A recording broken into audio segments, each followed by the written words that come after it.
ಮತ್ತು ತಾಲೂಕು ಮಟ್ಟದ ಕಾರ್ಯಕ್ರಮಗಳನ್ನು ಆಯೋಜನೆ ಮಾಡಿದ್ದಾರೆ. ಬಹುಶಃ ಜಗದ್ಗುರು ರೇಣುಕಾಚಾರ್ಯರು ಅವತಾರಗಳನ್ನು ಯುಗ ಯುಗಗಳಲ್ಲಿ ಅವತರಿಸಿದ್ದಾರೆ. ಆದರೆ ಒಂದು ವಿಶೇಷ ಏನಂತಂದರೆ, ಎಲ್ಲರಿಗೂ ಗೊತ್ತಿರೋದು ಒಂದೇ ಒಂದು ಸತ್ಯ ಏನಂತಂದರೆ, ಎಲ್ಲ ಪೂಜ್ಯರು ಎಲ್ಲ ಪಂಥದ ಮಹಾತ್ಮರು ಬಂದಿದ್ದಾರಲ್ಲ, ಆದರೆ ದೇವರು ಭೂಲೋಕಕ್ಕೆ ಬರೋದಿಲ್ಲ, ಅಪ್ರತ್ಯಕ್ಷ ಶಿವರೂಪ ಅಂತ ಕರೀತಾರೆ.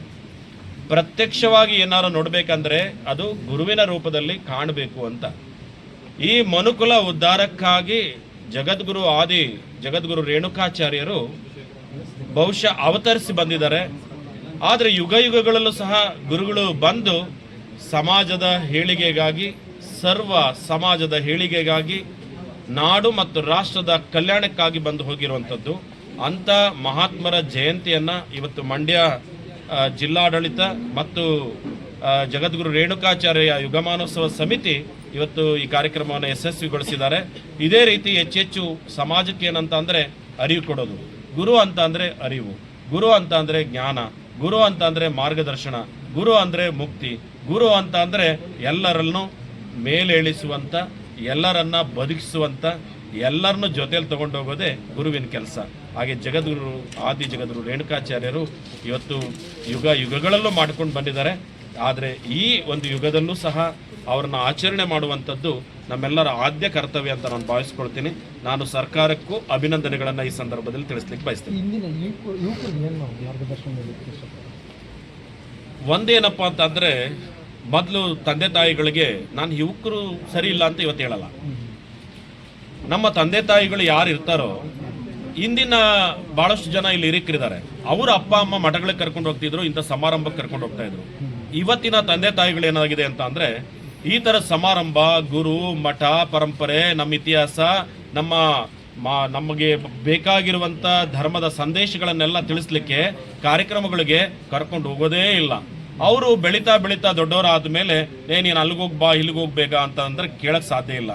ಹಾಗೆ ಇವತ್ತಿನ ಯುವ ಪೀಳಿಗೆಗಳಿಗೆ ನಾನು ಏನು ಹೇಳಲಿಕ್ಕೆ ಬಯಸ್ತಿದ್ದಿಲ್ಲ, ಅವ್ರ ಅಪ್ಪ ಅಮ್ಮನಿಗೆ ಹೇಳಲಿಕ್ಕೆ ಬಯಸ್ತೀನಿ, ನಿಮ್ಮ ಮಕ್ಕಳನ್ನು ಕರ್ಕೊಂಬನ್ನಿ ಇಂಥ ಸಮಾರಂಭಕ್ಕೆ. ನಿಮ್ಮ ಮಕ್ಕಳಿಗೂ ತೋರಿಸಿ, ಇವ್ರು ನಮ್ಮ ಪರಂಪರೆ ಅಂತ ತೋರಿಸಿ, ಇವ್ರು ನಮ್ಮ ಧರ್ಮ ಅಂತ ತೋರಿಸಿ, ಇದು ನಮ್ಮ ಗುರುಗಳು ಅಂತ ತೋರಿಸಿ, ಇದು ನಮ್ಮ ಮನೆ ದೇವರು ಅಂತ ತೋರಿಸಿ, ಇದು ನಮ್ಮ ಜಗದ್ಗುರು ಅಂತ ತೋರಿಸಿ, ಇದು ನಮ್ಮ ಬಸವಣ್ಣ ಅಂತ ತೋರಿಸ್ರಿ. ನೀವು ತೋರಿಸ್ತಾ ಇದ್ರೆ ಆ ಮಕ್ಕಳು ಬೆಳೆದ ಮೇಲೆ ನೀವು ಹೇಳಕ್ಕೆ ಹೋದ್ರೆ ಕೇಳ್ತಾರ? ಗಿಡವಾಗಿ ಬಗ್ಗದ್ದು ಮರವಾಗಿ ಬಗ್ಲಿಕ್ಕೆ ಸಾಧ್ಯ ಇದೆಯಾ? ಹಾಗಾಗಿ ನಾನು ಪೋಷಕರಿಗೆ ಹೇಳಲಿಕ್ಕೆ ಬಯಸ್ತೀನಿ ಬಿಟ್ರೆ, ಯುವಕರನ್ನ ಹೇಗೆ ಬೇಕಾದ್ರೂ ತಿದ್ದಬಹುದು, ಬಿಳಿ ಹಾಳೆ ಇದ್ದಂಗೆ ಏನು ಬೇಕಾದ್ರೂ ಬರೀಬಹುದು. ಹಾಗಾಗಿ ಮಕ್ಕಳನ್ನು ತಿದ್ದಬೇಕು, ಸಂಸ್ಕಾರ ಕೊಡಬೇಕಂದ್ರೆ ಅವ್ರ ತಾಯಿ ತಂದೆಗಳೇ ಕಾರಣ ಆಗ್ತಾರೆ.